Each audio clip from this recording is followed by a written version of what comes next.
সর্বশেষ যে লোকটা জান্নাতে যাবে তাকে আল্লাহ তাআলা জাহান্নামের আগুনে পোড়াতে পোড়াতে ছাই বানিয়ে ফেলবে। আল্লাহ বলবেন, জিব্রাইল যাও একটু দেখো, একটা মাত্র সেজদা দিয়েছে আমাকে, এরকম কাউরে পাওয়া যায় কিনা। বাটি চালান দিয়ে দেখো পাওয়া যায় কিনা। খুঁজে খুঁজে কাউরে পাবে না। আল্লাহ বললেন আবার দেখো, খুঁজে খুঁজে একজনকে পাবে, সামান্য ইমানের ছিটে ফোঁটা তার অন্তরে ছিল। আল্লাহ বলবেন যেহেতু ছিটে ফোঁটা আছে, অনেক মায়ের খাইছে, ওকে বের করে জাহান্নাম থেকে বের করে একটা নির্ধারিত দূরত্বে রেখে দাও। রেখে দেয়া হবে, কিন্তু জাহান্নামের আগুনের লেলিহান শিখাতে তার গা ঝলসে যাবে। সে আল্লাহর ডেকে বলবে, মাবুদ তোমার কাছে আমি কিছু চাই না, জাহান্নাম থেকে তুমি আমাকে বের করেছো, জীবন নদীর পানি তুমি আমার গায়ের মধ্যে ঢেলে দিয়েছো, আমি আবার সজীবতা ফিরে পেয়েছি। আমি তোমার কাছে জান্নাত চাই না, শুধু নিরাপদ একটা দূরত্বে আমাকে রেখে আসো, যাতে জাহান্নামের আগুন আমারে কষ্ট দিতে না পারে।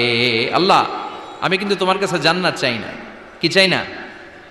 জান্নাত চাই না, কিন্তু জাহান্নামের আগুন আমারে কষ্ট দিচ্ছে, এতটা দূরত্বে রাখো যাতে জাহান্নামের আগুন আমার গায়ে না লাগে। আল্লাহ বললেন ওকে রাখবো, কিন্তু আমার সাথে একটা কন্ট্রাক্টে যেতে হবে, যে এটা তোমাকে দিলে তুমি আর নতুন করে কিছু চাবা না। সে বলবে আমি রাজি, কন্ট্রাক্ট হয়ে যাবে। আল্লাহ জিব্রাইলকে বলবেন যাও এমন দূরত্বে রাখো যাতে জাহান্নামের আগুন ওরে কষ্ট না দেয়।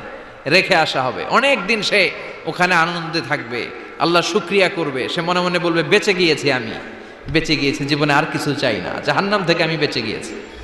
অনেকদিন থাকার পরে মনে মনে ভাববে বাইসা তো গেছি, কিন্তু নতুন করে একটু ট্রাই করে দেখি, জাহান্নামের সৌন্দর্যের দৃশ্য একটু চোখ দিয়ে অবলোকন করা যায় কিনা। সে আল্লাহরে ডেকে বলবে, আল্লাহ ইনদি সুআল, আমার একটা ফরিয়াদ আছে। কি ফরিয়াদ? আল্লাহ আগেই বলে রাখি আমি কিন্তু জান্নাতে যেতে চাই না। আল্লাহ বলবেন কি চাও? সে বলবে আল্লাহ তোমার জান্নাতটা তুমি কত সুন্দর করে বানিয়েছো, আমি একটা নজর শুধু দেখতে চাই। জান্নাতের দরজার সামনে নিয়ে যদি আমারে বসিয়ে রাখো, দ্যাটস ইনাফ, আর কিছু চাই না, শুধু জান্নাতের দরজার সামনে। আল্লাহ বললেন তুই না ওয়াদা করেছিস, তুই না চুক্তি করেছিস। সে বলবে আল্লাহ আমারে হতভাগা বানাইয়া তোমার কি লাভ? সুবহানাল্লাহ পড়েন। আমারে তুমি হতভাগা বানিও না। আল্লাহ বলে ঠিক আছে, আবার সিগনেচার কর যে জান্নাতের দরজার সামনে বসিয়ে দিলে আর কিছু চাবি না। সে সিগনেচার করে বলে আমি চাবো না। আল্লাহ বললেন জিব্রাইল বেচারারে ধরে জান্নাতের গেটের সামনে বসায় দে। এবার জান্নাতের গেটের সামনে বসে বসে জান্নাতের সৌন্দর্য দেখা শুরু করবে। সুবহানাল্লাহ।